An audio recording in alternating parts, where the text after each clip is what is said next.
Praise Lord. എൻ്റെ പേര് സോനു സന്തോഷ്. എൻ്റെ വീട് കാണക്കാരി. ഞാൻ ന്യൂസിലാൻഡിലൊരു നേഴ്സാണ്. ജനുവരി 2024 3-ാം തീയതി ഞാനിവിടെ വന്ന് അച്ഛനെ കണ്ട് പ്രാർത്ഥിച്ച് ഞാൻ ക്യാപ് കോഴ്സ് ചെയ്യാൻ പോയി 6 മാസം ന്യൂസിലാൻഡിൽ ജോലിയില്ലാതെ ഓരോ ദിവസവും 300-ലധികം ആപ്ലിക്കേഷൻസ് അയക്കുമായിരുന്നു, ഉറക്കമില്ലാതെ. എങ്കിലും എല്ലാം റിജക്ഷനാണ് എനിക്ക് കിട്ടിയത്. 6 മാസത്തിന് ശേഷം ഞാൻ നാട്ടിൽ ജൂൺ 28-ാം തീയതി വന്നു. 29-ാം തീയതി അച്ഛനെ കാണാൻ എനിക്ക് റീസൺ ഇല്ല. എന്തെങ്കിലും റീസൺ ഉണ്ടെങ്കിൽ മാത്രമേ അച്ഛനെ കാണാൻ പറ്റത്തുള്ളൂ. എങ്കിലും എൻ്റെ ഉള്ളിൽ ഉടമ്പടി പുതുക്കിയതിന് ശേഷം മാതാവിനെയാണ് എൻ്റെ കയ്യിൽ കിട്ടിയത്. അപ്പോൾ തന്നെ എനിക്ക് നല്ലൊരു പ്രതീക്ഷയാണ്, അമ്മ എൻ്റെ കൂടെയുണ്ട്. അപ്പോൾ ഞാൻ ഇവിടെ ഇരുന്ന് എന്നോട് പറയുന്നുണ്ട്, നീ അച്ഛനെ കണ്ട്, ജോസഫ് അച്ഛനെ കണ്ട് ബ്ലെസ്സിങ് മേടിച്ചിട്ട് മാത്രമേ പള്ളി വിട്ട് ഇറങ്ങാവുള്ളൂ എന്ന്. ഞാനിവിടെ നിന്ന് കരഞ്ഞുകൊണ്ടിരുന്നു. അന്നേരം അച്ഛൻ എന്നെ കണ്ട് ചോദിച്ചു, നീ എന്തിനാ കരയുന്നത്? എനിക്കൊന്നും പറയാൻ പറ്റിയില്ല അച്ഛൻ, എനിക്ക് ജോലിയില്ല. എൻ്റെ രജിസ്ട്രേഷൻ സർട്ടിഫിക്കറ്റ്സ് 2 ഓസ്ട്രേലിയയുടെയും ന്യൂസിലൻഡിൻ്റെയും അച്ഛനെ കാണിച്ചു. അച്ഛൻ ആ 2 രജിസ്ട്രേഷൻ സർട്ടിഫിക്കറ്റും അച്ഛൻ്റെ കയ്യിൽ വാങ്ങി കുരിശ് വരച്ച് ബ്ലെസ് ചെയ്തു തന്നു. അച്ഛൻ മറ്റൊന്നും പറഞ്ഞില്ല. അത് കഴിഞ്ഞ് കറക്റ്റ് 90 ദിവസം കഴിഞ്ഞപ്പോൾ എനിക്ക് ന്യൂസിലൻഡിൽ നിന്ന് ഒരു ഇൻ്റർവ്യൂ കോൾ വന്നു. ആ സമയത്ത് ഞാൻ മറ്റൊരു ഹോസ്പിറ്റലിൽ നാട്ടിൽ കയറാമെന്നുള്ള ഒരു അവസ്ഥയിലായിരുന്നു. ജോലിയില്ലാതെ എനിക്ക് എൻ്റെ രജിസ്ട്രേഷൻ റിന്യൂ ചെയ്യാൻ, എക്സ്പീരിയൻസ് ഇല്ലാതെ എനിക്ക് റിന്യൂ ചെയ്യാൻ പറ്റത്തില്ല. അപ്പോൾ ഞാൻ കാരിത്താസിൽ ഇൻ്റർവ്യൂ അറ്റൻഡ് ചെയ്തു. ഇൻഡക്ഷൻ ക്ലാസ് ചെയ്തുകൊണ്ടിരിക്കുകയാണ്. ഞാൻ അവിടുത്തെ പഴയ കാരിത്താസിലെ പഴയ സ്റ്റാഫായിരുന്നു. എനിക്ക് പഴയ അവിടെ തന്നെ വീണ്ടും ജോലിക്ക് കയറാൻ വളരെ ബുദ്ധിമുട്ടുണ്ടായിരുന്നു. എൻ്റെ അമ്മ പറഞ്ഞു, എളിമപ്പെടു സോനു, നീ വീണ്ടും അവിടെ കയറിക്കോ, മാതാവ് ഇടപെടുമെന്ന്. ഇൻഡക്ഷൻ ക്ലാസ്സിൻ്റെ ഫസ്റ്റ് ഡേയിലാണ് എനിക്ക് ഇൻ്റർവ്യൂവിനുള്ള ഇത് വന്നത്. ഞാൻ ഓക്കെ പറഞ്ഞു. എനിക്ക് 3 ദിവസത്തിന് ശേഷം ന്യൂസിലൻഡ് ടൈം 10 മണിക്ക് രാവിലെ, ഇവിടെ വെളുപ്പിനെ 3 മണിക്ക് എനിക്ക് ഇൻ്റർവ്യൂ നടന്നു. ഒരു 10 ക്വസ്റ്റ്യനോളം ചോദിച്ചു രജിസ്റ്റേർഡ് നേഴ്സിൻ്റെ. അത് ആ ഇൻഡക്ഷൻ ക്ലാസ് 4 ദിവസം ഉണ്ടായിരുന്ന അതിലുള്ള എല്ലാ ചോദ്യങ്ങളും, ഒരു ചോദ്യം പോലും ഒരു ഇൻ്റർനാഷണൽ ലെവലിലുള്ള അതിൻ്റെ ഒരു രീതിയിലുള്ള ക്വസ്റ്റ്യൻസാണ്. കാരിത്താസിൽ നിന്ന് എനിക്ക് ഇൻഡക്ഷൻ ക്ലാസ്സിലുള്ള എല്ലാ കാര്യങ്ങളും എൻ്റെ മാനേജർ എന്നോട് ചോദിച്ചു. അങ്ങനെ ഭംഗിയായി തന്നെ അവരപ്പം തന്നെ ഓക്കെ പറഞ്ഞു. ഓഫർ ലെറ്റർ എനിക്ക് അയച്ചു തന്നു. അത് കഴിഞ്ഞ് എനിക്ക് മെഡിക്കൽ അറ്റൻഡ് ചെയ്യാനുണ്ടായിരുന്നു. മെഡിക്കൽ അറ്റൻഡ് ചെയ്യാൻ പോയപ്പോഴെല്ലാം എനിക്ക് ഓരോരോ കാരണം, എനിക്ക് അലർജി, റെസ്പിറേറ്ററി അലർജി കൊണ്ട് എനിക്ക് പോസ്റ്റ്പോൺ ചെയ്യുന്നു. അത് കഴിഞ്ഞ് ട്രിവാൻഡ്രം കിംസിൽ ചെന്നപ്പോൾ എന്നോട് പറഞ്ഞു, ജസ്റ്റ് എക്സ്റേ എടുത്താൽ മാത്രം മതി. അന്നേരപ്പോഴും അവർ ചോദിച്ചു, ന്യൂസിലൻഡിൽ നിന്ന് ക്യാപ്പ് കഴിഞ്ഞ് ആരും ഇന്ന് വരെയും തിരിച്ചു പോയ ഒരു ഇതില്ല. ഞാൻ അപ്പോൾ പറഞ്ഞു, അത് എൻ്റെ മാതാവ് കൃപാസന അമ്മയുടെ ഒരൊറ്റ അനുഗ്രഹം കൊണ്ട് മാത്രമാണ് ഞാൻ തിരിച്ചു പോകുന്നത് എന്ന്. അങ്ങനെ ഞാൻ അവിടെ ഇൻ്റർവ്യൂ മെഡിക്കലെല്ലാം ക്ലിയർ ചെയ്തു. വീണ്ടും അങ്ങനെ ന്യൂസിലൻഡിന് 2ാമത് പോയി.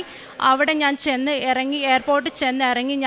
എനിക്ക് നാണം ഒന്നും തോന്നിയില്ല. ഞാൻ അവിടെ മുട്ടുകുത്തി കരുണക്കൊന്ത, ഞാൻ അമ്മയ്ക്ക് നന്ദി പറഞ്ഞു. കരുണക്കൊന്തയും ചൊല്ലി, മാതാവിൻ്റെ നൊവേനയും ചൊല്ലി എയർപോർട്ടിൽ നിന്ന് ഞാൻ പുറത്തേക്ക് ഇറങ്ങി. അങ്ങനെ ഞാൻ ജോലിയിൽ കയറിയപ്പോൾ എനിക്ക് പല പ്രശ്നങ്ങളും എൻ്റെ താഴെയുള്ള ജോലിക്കാർ കംപ്ലൈൻറ്റ് കൊടുത്തു. ഒരു തെറ്റും നിരപരാധിയായ എൻ്റെ മേൽ മാനേജർ, എനിക്കെതിരെ ഭയങ്കര റൂഡായിട്ട് നിന്ന മാനേജർ, ഞാൻ മീറ്റിംഗ് ബോർഡിൽ ചെന്ന സമയത്ത് മാതാവിൻ്റെ വെഞ്ചരിച്ച ഉപ്പും വിശ്വാസ പ്രമാണവും ഞാൻ ചൊല്ലി അമ്മയെ ഇവരെല്ലാം സമർപ്പിച്ച് പ്രാർത്ഥിച്ചു. അങ്ങനെ എനിക്കെതിരെ നിന്ന ആ വ്യക്തി എന്നോട് വളരെ സൗമ്യമായും സ്നേഹത്തോടെയും സംസാരിച്ചു. അത് സമാധാനപരമായി അമ്മ എല്ലാം അവസാനിപ്പിച്ചു. അതിനുശേഷം 3ാമത്തെ സാക്ഷ്യം എന്ന് പറഞ്ഞാൽ, ഞാനും എൻ്റെ ഹസ്ബൻഡും കുഞ്ഞും, ഞങ്ങൾ 3 പേര് 3 സ്ഥലത്താണ്. മാതാവിൻ്റെ ഉടമ്പടിയിൽ ഞാൻ വെച്ചൊരു മറ്റൊരു നിയോഗമാണ്, ഞങ്ങളെ ഒന്നിപ്പിക്കണേ അമ്മയെന്ന്. അങ്ങനെ ഞങ്ങൾ ഫാമിലി വിസ റെസിഡൻസിക്ക് വേണ്ടി അപ്ലൈ ചെയ്തപ്പോൾ ഒത്തിരി ഡോക്യുമെൻറ്റ്സ് എമിഗ്രേഷനിൽ നിന്ന് ചോദിച്ചു. ഫാമിലി വിസ കിട്ടാൽ ഉറപ്പായും റിജക്ഷൻ ആയിരിക്കും, അല്ലെങ്കിൽ ഹസ്ബൻഡിൻ്റെ പേര് മാറ്റണം.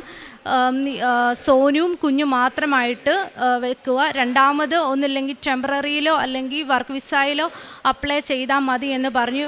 ഞാനത് കേട്ടില്ല. ഞാൻ ഓൺലൈന് ഉടമ്പടി പ്രെയർ റിക്വസ്റ്റ് ഇട്ടു, മാതാവിനോട് പ്രാർത്ഥിച്ചു. അങ്ങനെ എനിക്ക് 4 മാസം കൊണ്ട് ഫാമിലി റെസിഡൻസി വിസ ഞങ്ങൾക്ക് കിട്ടി. അവിടെ റെസിഡൻ്റായിട്ട് മറ്റൊരു സാക്ഷ്യം എന്ന് പറഞ്ഞു കഴിഞ്ഞാൽ, എൻ്റെ കൂട്ടുകാരി UK-യിലാണ് അവൾ വർക്ക് ചെയ്യുന്നത്. അവൾക്ക് ജോലിയിൽ വളരെ ബുദ്ധിമുട്ടുണ്ടായി. ഞാൻ അതും മാതാവിനോട് പ്രാർത്ഥിച്ചു. അതുപോലെ തന്നെ ഞാൻ ഓൺലൈൻ റിക്വസ്റ്റ് കേട്ടപ്പം തന്നെ ഞാൻ ഇട്ട് പ്രാർത്ഥിച്ചു. അതിൻ്റെ ഫലമായിട്ട് ജോലിയിലെ ആ പ്രശ്നം എല്ലാം തന്നെ അതും പൂർണ്ണമായും അമ്മ മാതാവ് എടുത്തു മാറ്റി. ഞാൻ അവളെ ആശ്വസിപ്പിച്ചു. ഞാൻ എയർപോർട്ടിൽ ഞാൻ മെയ് 5-ാം തീയതി വെളുപ്പിനെ കൊച്ചിയിൽ വന്നു. ഞാൻ നേരെ ഇങ്ങോട്ട് വന്നിട്ടാണ് എൻ്റെ വീട്ടിൽ എൻ്റെ കുഞ്ഞിനെയും മറ്റു കുടുംബാംഗങ്ങളെയും കാണാൻ പോയത്. അമ്മയ്ക്ക് ആദ്യം നന്ദി പറഞ്ഞിട്ടാണ് ഞാൻ എൻ്റെ വീട്ടിൽ പോയത്. അതുപോലെ എൻ്റെ കൂട്ടുകാരിക്ക് വേണ്ടി ഞാൻ പ്രാർത്ഥിച്ചു. അവളുടെ ജോലിക്കും അവളുടെ കുടുംബത്തിനും ഒരാപത്തും സംഭവിക്കരുതേ മാതാവേന്നു. അതുപോലെ അമ്മ മാതാവ് അവളുടെ ജോലിയെ കാത്ത് രക്ഷിച്ചു. അവൾ UK-യിൽ രജിസ്റ്റേർഡ് നേഴ്സാണ്. മറ്റൊരു സാക്ഷ്യം, എനിക്ക് ഇടവിട്ട് എനിക്ക് വയറുവേദന, അതികഠിനമായ വേദന ഉണ്ടാകാറുണ്ട്. അപ്പോൾ എൻഡോസ്കോപ്പി ചെയ്തു, 2 പ്രാവശ്യം ചെയ്തപ്പോഴും ഒരു പ്രശ്നമോ ഒന്നുമില്ല. എല്ലാ റിസൾട്ടും നോർമലായിട്ടാണ് അമ്മ മാതാവ് കാണിച്ചത്. എല്ലാത്തിനും അമ്മയ്ക്ക് 1000 നന്ദി, അമ്മ മാതാവിനും തിരുക്കുമാരനും. പ്രേക്ഷിത പ്രവർത്തനം, ഞാൻ അവിടെയുള്ള ന്യൂസിലാൻഡേഴ്സിന് ഞാൻ കൃപാസനത്തിലെ പത്രം കൊടുത്തിട്ടുണ്ട്. അതുപോലെ അവർക്ക് ഈശോയെക്കുറിച്ച് കൂടുതലായിട്ടും ഈശോയുടെ കരുണയെക്കുറിച്ചും മാതാവിനെക്കുറിച്ചും ഞാൻ പറഞ്ഞ് മനസ്സിലാക്കിയിട്ടുണ്ട്. ചിലർ എതിർത്ത് പറഞ്ഞെങ്കിലും ഞാനത് അവർ പറഞ്ഞ് കൂടുതലായിട്ടും ബൈബിളിനെ കുറിച്ച് കൂടുതൽ വചനങ്ങൾ അവർക്ക് പറഞ്ഞു കൊടുക്കാനും, അതുപോലെ ഇംഗ്ലീഷ് സാക്ഷ്യങ്ങൾ ടെസ്റ്റിമണീസ് അവർക്ക് ഞാൻ അയച്ചു കൊടുത്തിട്ടുണ്ട്. അതുപോലെ ഞാൻ ജോലിക്കായിട്ട് പോകുന്ന ന്യൂസിലാൻഡിലേക്ക് ആദ്യമായിട്ട് പോകുന്ന സമയത്ത് ഞാൻ ഒരു രോഗിയെ മെഡിക്കൽ കോളേജ് കോട്ടയത്ത് ഞാൻ നിന്ന് സഹായിച്ചിട്ടുണ്ട്. ഒരു അമ്മേനെ ശുശ്രൂഷിക്കുന്ന പോലെ തന്നെ ഞാൻ ആൻറ്റീനെ എല്ലാ കാര്യങ്ങളിലും എനിക്ക് എന്താ ചെയ്യേണ്ടത്, എന്താണ് പ്രേക്ഷിത പ്രവർത്തനം ചെയ്യേണ്ടത്, മാതാവ് എനിക്കൊരു കാണിച്ചു തരാൻ അമ്മയോട് ചോദിച്ചു. അപ്പോൾ അമ്മ എനിക്ക് അതിനുള്ള സാഹചര്യം ഒരുക്കി തന്നു. മത്തായിയുടെ സുവിശേഷം 10-ാം അധ്യായം 33 വാക്യങ്ങൾ. അതിനാൽ ഭയപ്പെടേണ്ട, നിങ്ങൾ അനേകം കുരുവികളേക്കാൾ വിലയുള്ളവരാണല്ലോ. മനുഷ്യരുടെ മുമ്പിൽ എന്നെ ഏറ്റുപറയുന്നവനെ എൻ്റെ സ്വർഗസ്ഥനായ പിതാവിൻ്റെ മുമ്പിൽ ഞാനും ഏറ്റുപറയും. പരിശുദ്ധ മാതാവിൻ്റെ പ്രത്യക്ഷീകരണ സാക്ഷിയായി സോനു സന്തോഷ് കോട്ടയം തൻ്റെ അനുഭവസാക്ഷ്യം നമുക്ക് മുമ്പിൽ പങ്കുവെക്കുകയായിരുന്നു. ഈ മകളുടെ ജീവിതത്തിലൂടെ ന്യൂസിലാൻഡിലെ ജോലി ഉപേക്ഷിച്ച് വീണ്ടും നാട്ടിലേക്ക് പോരുകയും തിരിച്ച് നാട്ടിൽ വന്നിട്ട് തിരിച്ചു പോവുക എന്ന് പറയുന്നത് വളരെ ബുദ്ധിമുട്ട് നിറഞ്ഞ ഒരു കടമ്പ കൂടിയാണ്. എന്നാൽ ഈ മകളുടെ സങ്കടങ്ങളിൽ ഈ താരക്ക് മുമ്പിൽ ആയിരിക്കുമ്പോഴും പരിശുദ്ധ അമ്മയുടെ സംരക്ഷണയിൽ ആ ജോലിക്ക് തിരിച്ചു പോകുവാനായിട്ട് സാധിക്കുകയും അതുപോലെ തന്നെ ആഗ്രഹിക്കുന്ന രീതിയിൽ കുടുംബത്തോടൊപ്പം ആയിരിക്കാനും സാധിക്കുകയും ചെയ്യുന്നുണ്ട്. പലപ്പോഴും ഈ മകളുടെ വാക്കുകളിൽ മനസ്സിലാക്കിയിട്ട് സാധിച്ചത് അവിടുത്തെ യോഗ്യതയിലാണ് ഈ മകൾ ഇപ്പോഴും ഈ ജോലിയിലായിരിക്കുന്നതാണ്.